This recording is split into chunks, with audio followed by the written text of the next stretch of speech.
अस्सलाम वालेकुम, मेरा नाम डॉक्टर फैज़ान अजीज़ है। मैं कंसल्टेंट पल्मोनोलॉजिस्ट यानी लंग स्पेशलिस्ट हूँ एलीट हेल्थ केयर के जानिब से। आज मैं आप सबको स्मोकिंग से होने वाली जानलेवा बीमारी COPD, जिसे क्रॉनिक ऑब्स्ट्रक्टिव पल्मोनरी डिजीज़ कहते हैं या क्रॉनिक ब्रोंकाइटिस कहते हैं, उसके बारे में कुछ ज़रूरी बातें बताने जा रहा हूँ। स्मोकिंग से होता क्या है? जो फेफड़ों के रास्ते हैं, जो सांस की नाली है, वो अंदर जाके दोनों फेफड़ों में डिवाइड होती, झाड़ के डालियों के जैसा ब्रांचिंग होती दोनों फेफड़ों में।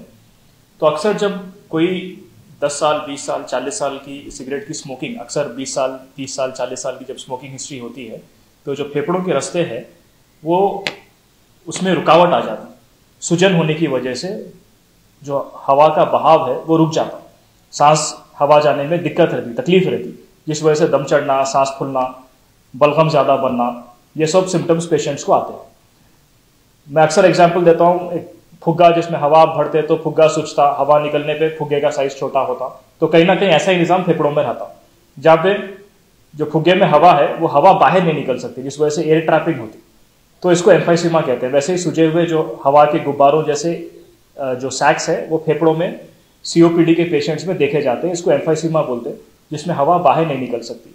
तो पेशेंट को अक्सर तकलीफ रहती दम चढ़ने की, सांस फूलने की, बलगम ज़्यादा बनने की। इसकी वजह जैसे कि मैं आपको बताया, एक तो स्मोकिंग है जो कि बाई चॉइस है, ये पेशेंट खुद से अपने हाथों से जान मुश्किल में डालना है। दूसरी जिस पे कोई चॉइस नहीं है अपना, वो है एनवायरमेंटल पोल्यूशन, एयर पोल्यूशन, जो धूल धुआं हम हवा में अक्सर फेफड़ों में चले जाता। एयर क्वालिटी इंडेक्स जो दिल्ली में काफ़ी बुरी है, जो न्यूज़ में हम आए गए दिन देखते हैं कि एयर क्वालिटी इंडेक्स खराब है, तो इस वजह से क्या होता है कि जो खराब एयर क्वालिटी की वजह से इनहेलेशन, पोल्यूशन अंदर इनहेल करते हैं, तो वो भी एक कॉज है। तीसरा कोई जेनेटिक फैक्टर्स है, पैदाइशी कोई बीमारी रहे तो वैसे लोग भी COPD के लिए ज़्यादा प्रीडिस्पोज रहते हैं। पेशेंट्स को तो सिम्टोमेटोलॉजी जो आपको बताया, दम चढ़ना, सांस फूलना, बलगम बनना, ये सब अक्सर ऐसे सिम्टम्स से प्रेजेंट होते हैं।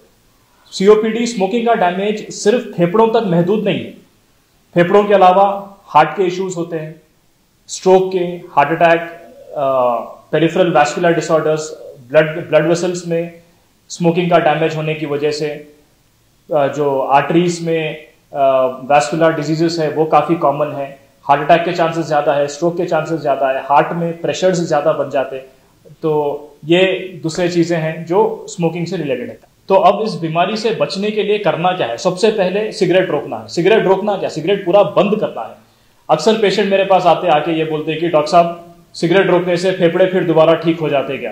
तो ये बेकारी की बात है, ये बिल्कुल नॉनसेंस बात है, ये होने वाला नहीं है। जो डैमेज 40 साल 50 साल की स्मोकिंग से हुआ वो आप 4 दिन 5 दिन के इलाज से ठीक नहीं कर सकते, लेकिन स्मोकिंग रोकने से जो नॉर्मल जो फेफड़ा बचा हुआ है उसको हम डैमेज कंट्रोल कर सकते हैं, उसको और खराब होने से रोक सकते हैं। पेशेंट की डे टू डे एक्टिविटी, रोजमर्रा के काम जो पेशेंट के हैं वो एफिशिएंटली कर सकता पेशेंट, जैसे कि नॉर्मल चलना फिरना या वॉशरूम यूज करना, नमाजें पढ़ना, ये चीज़ों के लिए कम से कम डे टू डे एक्टिविटी में पेशेंट को ज़्यादा तकलीफ ना हो सके, इसके लिए हम कोशिश कर सकते हैं कि ट्रीटमेंट से जो बचे हुए फेफड़े हैं उसको रिस्टोर कर सके।